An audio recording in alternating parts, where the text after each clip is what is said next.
অনুরাগের ছোঁয়া ধারাবাহিকটি নিশ্চয়ই আপনারা সবাই দেখেছেন, যেটি স্টার জলসায় টিআরপির তালিকায় বেশ শীর্ষেই থাকে। আর এইদিকে এই যে শুভবিবাহ সিরিয়ালটি যেদিকে পজিশন নিচ্ছে সেটি পুরো অনুরাগের ছোঁয়া সিরিয়ালটির ডুপ্লিকেট। বোধহয় এরকম করেই তেজ আর সুধা তাদের বাচ্চাকে নিয়ে এবং বাচ্চাকে ইস্যু করেই বছরের পর বছর ধরে আলাদা হয়ে যাবে। মিলন হয়তো হবে কোনো দিন, কিন্তু সে অনেক দিন পরের কথা। এবং নেটিজেনদের এইরকমই একাংশের বক্তব্য যে তাহলে কি এইরকমই দেখাতে চলেছে শুভবিবাহ সিরিয়ালটি। বেশ কিছুদিন ধরেই ডাউনে চলছে এই সিরিয়ালটি, তাই দর্শকদের মনে পাকাপাকিভাবে জায়গা করে নেওয়ার জন্য এরকমই একটা প্লট আনতে চলেছে এই সিরিয়ালটি। দেখা যাক আজকের পর্বে সিরিয়ালটিতে কি হয়। বহুদিন পর আপডেট দিলাম এই সিরিয়ালটি, তাই বন্ধুরা তোমাদের কি মতামত কমেন্ট বক্সে অবশ্যই আমাকে জানাও। আজকের পর্বটিতে আমরা দেখতে পাবো মিচকা যখন বলে যে সার্থকের সাথে কোনো একটা ঘনিষ্ঠ সম্পর্কে মেতেছিল সুধাময়ী, আর তারই ফল তারই বাচ্চা। কারণ যে ছেলে তেজ বসু মল্লিক বাবা হতে পারবে না, ডক্টর রিপোর্ট দেয়, সে কি করে বাবা হয়। এই কথা শুনে রে রে করে ছুটে যায় বসু মল্লিক বাড়ির প্রায় সব সদস্যই। মেজ কাকাকে যা নয় তাই বলেই অপমান করতে থাকে ছোটোর থেকে বড় সবাই। এইবার সুধাময়ীর শ্বশুরমশাই সে বলে যে আমার বৌমার নামে যদি একটা কথাও বলেছিস এরপর তোকে আমি চড় মারতে বাধ্য হব। আরও অনেক অনেক কথা বলে, কিন্তু ঠাম্মি সেখানে একটা কথাও বলে না। ঠাম্মিকে জিজ্ঞাসা করা হলে ঠাম্মি বলে কার কত দূর সীমা সেটা তুমি ভুলে যেও না মেজ কাকা। ঠাম্মি মনে মনে বিশ্বাস করে সুধাময়ীকে, খুব বিশ্বাস করে যে তার নাত বৌমা যোগ্য নাত বৌমা, সে কোনো দিন সজ্ঞানে এমন কিছু করবে না যাতে বসু মল্লিক বাড়ির মান নষ্ট হয়।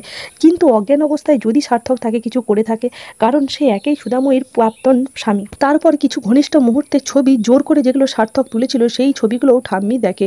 তাই ঠাম্মি আর নিজেকে কন্ট্রোল করতে না পেরেই সুধাকে জিজ্ঞাসা করে, বারবার মেয়েদেরকে অগ্নি পরীক্ষা দিতে হয়েছে আমি জানি, কিন্তু তোমাকেও তার অন্যথা হতে হবে না।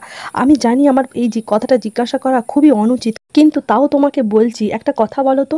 জানি তুমি সজ্ঞানে সার্থকের সাথে কোনো মেলামেশা করবে না, কিন্তু অজ্ঞানত অবস্থাতেও যদি তোমাদের সাথে কোনো সম্পর্ক হয়ে থাকে।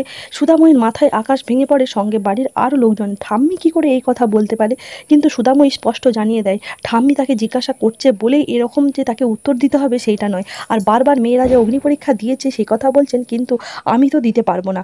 অগ্নি পরীক্ষা দেওয়া মানে নিজেকে অসম্মান করা, তাই সে অগ্নি পরীক্ষা দেবে না আর কোনো প্রশ্নেরও উত্তর দেবে না। সে শুধুমাত্র তেজ বসু মল্লিকের মুখ থেকে শুনতে চাইবে এই সত্যিটা কি। আর এই সুধাময়ী খুব ভালোভাবেই জানে যে তেজ বসু মল্লিক পৃথিবীতে একমাত্র ব্যক্তি যে কোনো দিনই সুধাময়ীকে কোনো অবস্থাতেই ভুল বুঝতে পারবে না।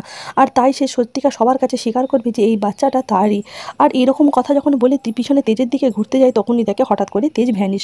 তেজ নেই। সুধাময়ী বা বাকি বাড়ির সবাই তেজকে ফোন করতে থাকে, কিন্তু তেজ কোনো মতেই ফোনও ধরে না এবং কারোর সাথে যোগাযোগও রাখে না। এইবার সুধাময়ী না খেয়ে না দিয়ে তেজের জন্য অপেক্ষা করতে থাকে। সুধাময়ীর মা, তার বোন সবাই অনেক কষ্ট করে খাওয়ানোর চেষ্টা করে, কিন্তু কারোর কথাই সে শোনে না। তেজ বসু মল্লিক এত ঝামেলার মাঝখানে সবার চোখ এড়িয়ে চলে যায় সেই ক্লিনিকে যেখানে তার বাবা হতে পারবে না সেই টেস্ট হয়েছিল, এবং সেই ডক্টরের সাথে কনসাল্ট করতে চায়। খুব চেঁচামেচি করতে থাকে ডক্টরের সাথে দেখা না হয়। আর ডক্টরের জায়গায় তার সাথে দেখা হয় ইমন হালদারের, এবং ফিমন তো সেখানে মুখিয়েই থাকে তেজের সেই আসল রিপোর্ট কিভাবে নকল করতে হয় বা তার যাচাই করতে আসে কিনা সেই সব দেখার জন্য।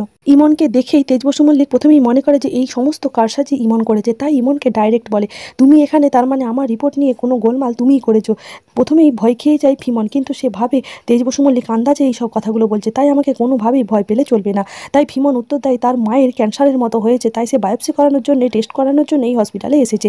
তারপরে এখানে তেজের সাথে দেখা হয়ে যায়, তার জন্যই সে জিজ্ঞাসা করছে কি হয়েছে। আর এইদিকে তেজ বসু মল্লিক আবার তার টেস্ট করাতে চায় সে বাবা হতে পারবে কিনা, আর তার যে রিপোর্টটা ভুল সেই কারণে। কিন্তু এইবারেও সে ঘুরে পালি, কারণ ইমন আবার সেই লোককে টাকা খাইয়ে তার রিপোর্টকে বদলে দেওয়া বা তার জিনিসপত্রকে ওলটপালট করে দেওয়ার জন্য প্ল্যান করতে থাকে, আর সেরকমভাবে কাজও এগিয়ে নিয়ে যায়। আর এইভাবেই শেষ হয় শুভবিবাহ সিরিয়ালের আজকের পর্বটি।